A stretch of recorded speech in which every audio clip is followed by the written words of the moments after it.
Пачынаем. Сапраўды гарачы і шмат для каго жаданай навіны. Пункты пропуску на мяжы Польшчы з Беларусю запрацуюць апоўначы 25 верасня і зноў адкрыюцца аўтамабільныя і чыгуначныя пераходы, закрытыя крыху больш за тыдзень таму. Пра гэта заявіў сёння Дональд Туск. Паводле прэм'ер-міністра Польшчы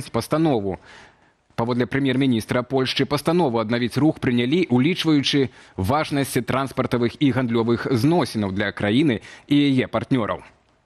Stosowne rozporządzenie o ponownym otwarciu. Хочу праінфармаваць пра паўторнае адкрыццё памежных, чыгуначных і аўтамабільных пераходаў, тых, якія былі закрытыя ў звязку з вучэннямі захад, і, натуральна, з ростам пагрозы і палітычнай ды фактычнай нестабільнасці на нашых межах у нашым рэгіёне. Апошнія памежныя пераходы паміж Польшчай і Беларусю былі закрытыя ў ноч на 12 верасня. Рашэнню пра адкрыццё мяжы папярэднічала сустрэча міністра замежных справаў Польшчы Радослава Сікорскага з кітайскім калегам Ван І. На ёй афіцыйная Варшава папрасіла Кітай дапамагчы навесці парадак на мяжы з Беларусю і спыніць плынь мігрантаў. Напярэдадні кітайская дэлегацыя, але ўжо на чале з уплывовым чыноўнікам, чальцом сталага камітэту палітбюро кампартыі Лі Сі, наведала Менск, дзе адбылася сустрэча з Лукашэнкам. Ёсць нейкія ўнутраныя матывы, якімі кіраваліся польскія палітыкі. Іх вонкава, калі глядзець на ўсё гэта, то да канца не зразумела іх логіку.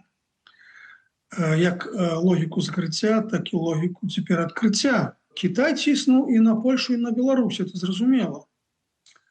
Але праблема ж у тым, што пасля гэтага ціску павінны былі адбыцца некія крокі, скажам, бо Кітай націснуў на Лукашенка і ў выніку адразу спыніліся мігранцкія атакі, адразу былі вызвалены з-пад чобут і гэты манах, так званы шпіён Гавел, але нічога гэтага з беларускага боку не зроблена. Хто перамог у гісторыі закрытаю мяжою, на якія саступкі пойдзе Менск, а што блакаванне кітайскага імпарту ў Еўропу дало Варшаве. Праз 15 хвілінаў у студыі абмяркуем гэтае пытанне са знаным польскім публіцыстам і рэдактарам старонкі Белсат.пл Міхалам Кацевічам. Мы ж пакуль да наступных тэмаў. За дні ж закрыцця мяжы ў берасці утварыўся сапраўдны транспартавы калапс. Больш за 130 грузавых цягнікоў, якія ідуць маршрутам Кітай-Еўропа, апынуліся тут. Паводле кітайскіх медыяў гаворка пра цягнікі, адпраўленыя пасля 12 верасня. Частка з іх ужо прыбыла ў берасці і чакае мытнага афармлення. Астатнія ўсё яшчэ ў дарозе. У вагонах электроніка, аўтазапчасткі, тэкстыль ды іншыя тавары, прызначаныя для еўрапейскіх рынкаў. Ну і да падзей унутры краіны. Ці магчыма збудаваць моцную эканоміку ў дыктатуры пасярод Еўропы? Лукашенка сёння прыняў з дакладам свайго прэм'ера і цёзку Александра Турчына, ужо традыцыйна раскрытыкаваў дзейнасць ураду і даў новыя ўказанні, якія маюць палепшыць гаротную сітуацыю ў гаспадарцы. Што праўда, дасюль такія ўказанні чамусьці сітуацыі не паляпшалі. Можа, рэч у касяках? Валера Руселік сёння адслухаў усю нараду.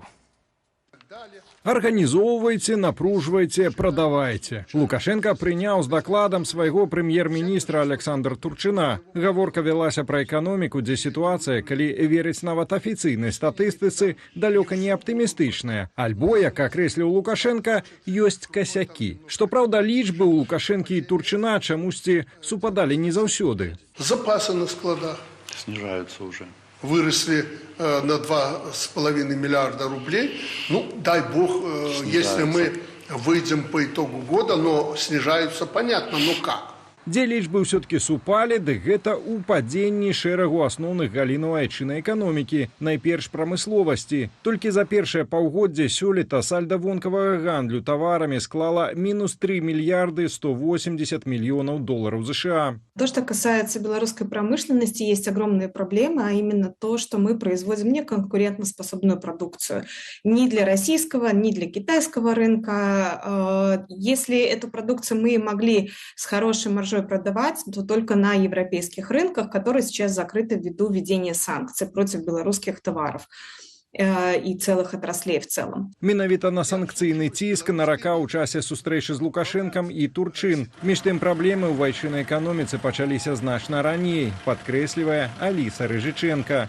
Начиная с неэффективного управления, да, проектирования, деньги инвестировались туда, в такие проекты, как, например, у нас цементная отрасль, да, которая там, или деревообработка, которая в итоге не дала никакого плюса. Не инвестировались деньги в высокие технологии, в науку. Між тым і вяртанне на заходнія рынкі і доступ да высокіх тэхналогіяў, заўважае Рыжыченка, магчымыя толькі пры тэктанічных палітычных зменах у Беларусі. Валер Руселік, Белсад. Москва працягвае ўзброіваць Менск. З пачатку верасня ў нашу краіну з Расіі паступіла буйная партыя боепрыпасаў агульнаю вагою каля 1500 тонаў. Пра гэта паведамляе тэлеграм-канал «Супольнасць чыгуначнікаў Беларусі». Боепрыпасы скіраваныя на артылерыйскія базы Міністэрства абароны. Грузы дастаўляліся эшалонамі з расійскіх вайсковых арсеналаў. Першы састаў прыбыў на станцыю Асіповічы, што на Магілёўшчыне. У ім было 11 вагонаў, з якіх 5 з выбуховымі матэрыяламі. Другі эшалон быў заўважаны на Гомельшчыне, на станцыі «Цэнтраліт». У яго складзе 20 вагонаў, у якіх перавозяцца транспартава-упаковачныя кантэйнеры з ракетным узбраеннем. Пры гэтым, паводле звестак крыніцаў, гэтыя пастаўкі не былі звязаныя з вучэннямі «Захад-2025», што нядаўна скончыліся ў Беларусі. Адзін з намінантаў найвышэйшай праваабарончай узнагароды Еўразвязу – беларускі палітычны вязень, журналіст Пачобут. Сёння на супольным паседжанні камітэтаў Еўрапарламенту афіцыйна прэзентавалі намінацыю на прэмію Сахарова. Тым часам з'явіліся навіны ад самога Анджэя, якія у матэрыяле Ірыны Дарафейчук. Старшыня Саюзу палякаў у Беларусі Анджэліка Борас наведала ў калоніі палітычнага вязня Анджэя Пачобута. Я атрымала дазвол на наведванне. Сёння я бачылася з Анджэем у калоніі ў Новаполацку. Ён перадае цёплае прывітанне ўсім сябрам і незнаёмым. Ён пачуваецца добра псіхічна, атрымоўвае лекі, дзякуе ўсім за памяць. Сказаў, што Бог вызначыць кожнаму ягоны шлях.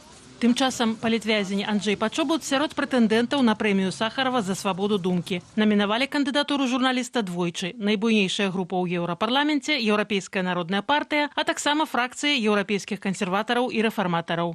Poparty przez także członków naszej grupy z Hiszpanii. Яго падтрымалі чальцы нашай групы з Іспаніі, Італіі, з іншых краінаў, далёкіх ад нашага рэгіёну. Бо ўсе ведаюць, што Анджэй Пачобут – нязломны чалавек, які змагаецца за свабоду слова і права меншасцяў на захаванне сваёй ідэнтычнасці. Ён змагаецца за асноўныя і найважнейшыя для еўрапейскай супольнасці вартасці.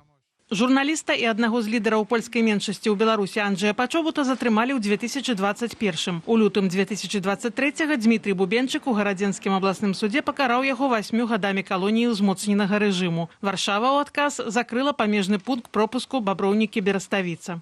Поляки отказались вести даже разговоры по Пачобуту. А, Б, насколько меня информируют, Пачобут не хочет туда ехать. Анджэй Пачобут, паводле неафіцыйнай інфармацыі, адмовіўся пісаць прашэнне аб памілаванні і пакінуць Беларусь. Палітычны вязень мае праблемы з сэрцам, высокі ціск. Нягледзячы на гэта, яго неаднаразова змяшчалі ў памяшканне камернага тыпу. Uważam też, że Nagroda Sacharowa to jest też duża szansa na życie dla Andrzeja. Мяркую, ўзнагарода – гэта вялікі шанец на жыццё для Анджэя. Гэта павялічвае шансы на тое, што ён выйдзе на свабоду, што перажыве драматычную сітуацыю, у якой цяпер застаецца ён і шмат іншых беларускіх палітвязняў.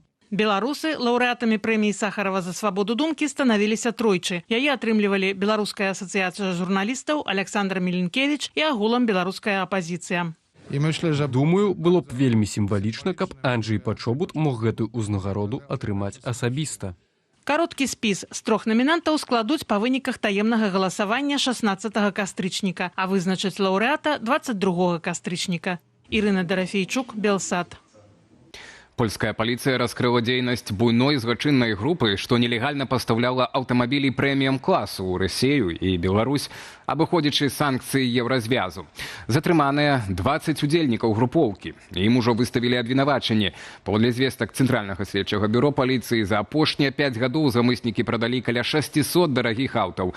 Ад BMW і Mercedes да Porsche, Lexus і Range Rover.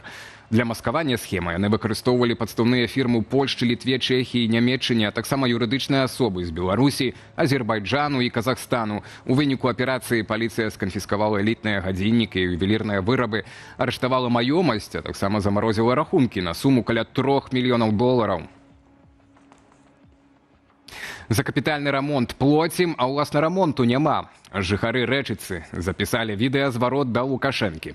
Скардзяцца на стан дамоў на вуліцы Пралетарскай. Сцены і фундамент трашчаць, а да мясцовых уладаў не дагрукацца. Без каментара. Мы платим.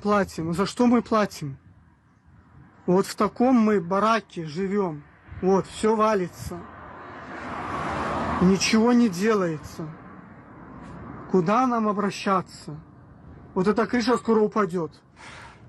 Марыя Васілевіч, яшчэ адзін доказ таго, што былыя фаварыткі Лукашэнкі ў далейшым жыцці не прападаюць. Нашыя калегі з бюро апублікавалі міні-расследаванне пра супольны бізнес з Васілевіч і Алены Казак. Таксама ўдзельніцы так званага кавуновага батальёну Лукашэнкі. Міс Беларусь 2018. Фаварытка Лукашэнкі, тэлевядоўца, дэпутатка, а цяпер бізнес-вумен, як даведаліся журналісты бюро. Болей за год яна сузаснавальніца кампаній «Амалем», дастаўца медычнага і касметалагічнага абсталявання. А бізнес-партнёркою Васілевіч сталася Алена Казак, одна з удзельніц кавуновага батальёну. Елена Казак – это очень близкая женщина к Лукашенко, она его личный врач. То есть он ей, притом она не просто врач, она врач-реаниматолог, анестезиолог-реаниматолог. То есть здесь мы можем говорить о том, что Лукашенко веряет фактически в ее руки свою жизнь. Это коллаборация между Василевич и Казак есть не что иное, как кумовство и коррупция, безусловно. Бюро звяртае ўвагу, што ў 2024 годзе па бухгалтарскай справаздачнасці кампанія «Амалем» фактычна дзейнасцю не вяла і прыбытку не мела. Затое атрымала крэдыт больш за 1,5 мільёна беларускіх рублёў. Мы можем сделать вывод, что сам бизнес уже функционирует, у них есть какие-то договоренности. На сегодняшний день пока понятно только то, что один из аппаратов, которыми торгует фирма «Амалем», был приобретен в клинику «Анти-Эйдж Клиник», которую буквально в том году возглавила Елена Казак. Журналисту бюро Василевич сказала, цитата, «Вы помыляетесь, у вас недокладные звестки». Маўляў, дачынення да «Амалем» яна не мае. Марыя Сысой, Белсат.